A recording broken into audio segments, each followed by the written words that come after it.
Hey everybody, here are some tips on how to install Schluter DITRA, and this stuff is drying as we speak. This is a master bathroom project where tile is going over top of wooden subfloor. So this is not over concrete, so the reason you need Schluter DITRA in the first place is to act as a decoupling membrane so that the thermal expansion of the subfloor, which will likely be different than the expansion of your tile and grout, doesn't put your tile and grout under stress such that it cracks and causes problems. So what this is a product, if you're unfamiliar, that is made of polyethylene that's about 1/8 of an inch thick. And this is my first time having done an install with it, but it was very easy to use. It's light, it's stiff enough to hold a nice shape that it makes it easy to work with, but it's not so stiff that you can't move it. It's actually a good compromise.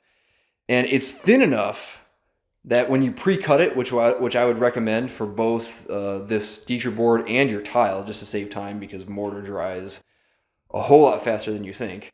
What you can do when you pre-cut this stuff is when you're unrolling it, it comes on a big roll, you can roll it right over something like this drain, and it's just thin enough that you can see through it enough to cut it with a razor blade, which works pretty well, or with a good pair of scissors.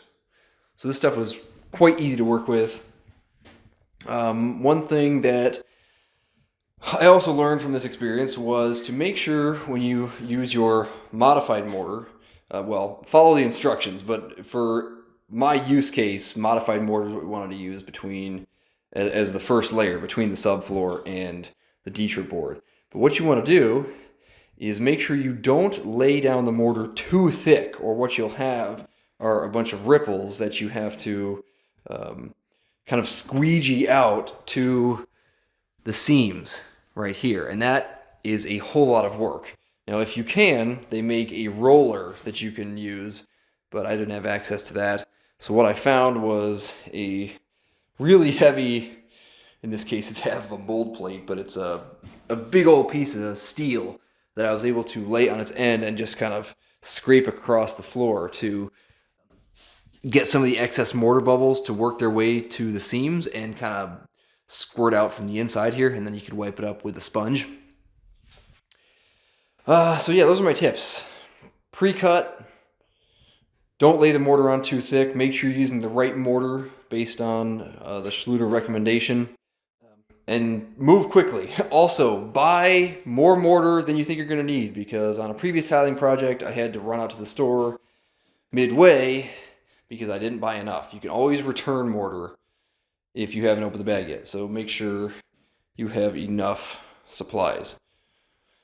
So good luck on your projects. This stuff's pretty easy to work with, but I had forgotten how much work tiling is. Thanks for watching.